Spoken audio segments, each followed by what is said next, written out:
Pilnmēnesis 11. jūnijā ir īpašs, jo tas skaitās karmisks. Ko tas nozīmē, ko gaidīt turpmākajās 2 nedēļās un ko ieteicams darīt, tūlīt pastāstīšu. Šis pilnmēnesis ir ugunīgajā strēlniekā, un tas mūs aicina paplašināt redzesloku, pārvērtēt savus lielos mērķus, apdomāt dzīves uzdevumus un uzdot sev eksistenciālus jautājumus. Kāds ir mans aicinājums? Kāpēc es vispār esmu šajā pasaulē? Kāds ir manas dzīves mērķis? Tādi ir jautājumi, ko strēlnieks uzdod.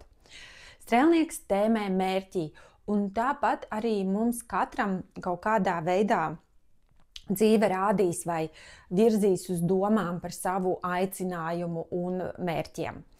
Turklāt šis pilnmēnesis ir viduspunktā starp marta un septembra aptumsumu periodiem, un tas uzliek īpašu nozīmi, karmisku aspektu.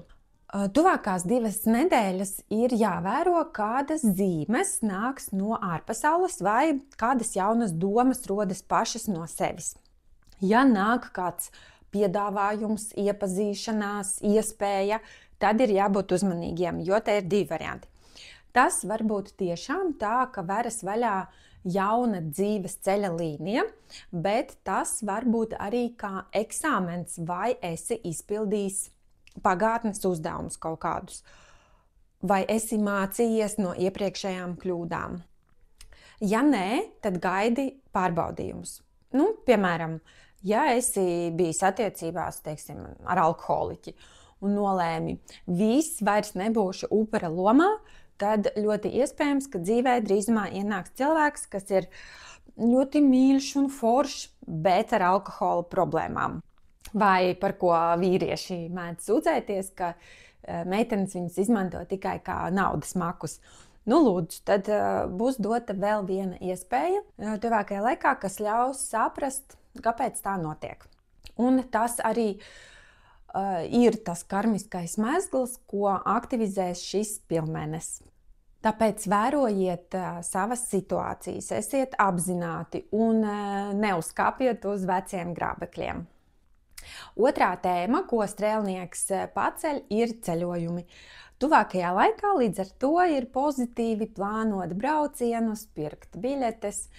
Tas var būt arī pārnestā nozīmē, kā ceļojums pie sevis, iedziļināšanās sevi, mēģināšana sevi saprast. Un pilnmēnesis laiks ir ļoti piemērots pašrefleksijai, kad var nākt apskaidrība, pēkšņi viss ir skaidrs un ir redzams no kādiem tarakāniem galvā ir jātiek vaļā un kā to izdarīt. Un trešā strēlnieka tēma ir mācības, attīstība un biznesa idejas. Tāpēc tuvākajā laikā ir zaļā gaisma, lai prezentētu savas idejas, iesāktu blogu, laistu reklāmas, startēt projektus un apgūt jebko jaunu, iet kursos vai iestāties augstskolā. Un vēl viens papildus astroloģisks aspekts, kas pastiprina pilnmēnesi, kas šobrīd notiek debesīs, ir Jupīters uz gadu pāriet Vēzī. Ko tas nozīmē? Jupīters ir veiksmes nesēja planēta, un tagad akcents būs uz mājām un uz ģimeni. Turpmāko gadu, lai piesaistītu veiksmi savā dzīvē, ir jāfokusējas uz labvēlīgas atmosfēras veidošanu mājās un ģimenē. Būs jāsaprot, kur gribi laist savas saknes un ar kuru cilvēku. Ir ļoti pozitīvi dibināt ģimeni, ieņemt bērniņus, pirkt dzīvokli, celt māju, remontu taisīt. Un ja šajā pilnmēnesī nodefinēsi savus ilgtermiņa mērķus, it īpaši saistītus ar šo sfēru, tad māja un ģimene, tad noteikti nāks iespējas to realizācijai. Tātad apkopojot, turpmākās 2 nedēļas kaļam nākotnes plānus, skatāmies uz savu dzīvi plašāk, uzdodam sev dziļus jautājumus. Un, ja vēlies noskaidrot savu aicinājumu no astroloģiskā aspekta, droši piesakies konsultācijai, kurā es pastāstīšu, kādas sfēras tev vislabāk piemērotas pašrealizācijai pēc tava dzimšanas laika. un caur tāro varam paskatīties, vai ej pareizajā virzienā. Konsultāciju maksa nav definēta, tu pats nosaki, kādu energo apmaiņu vēlies dot.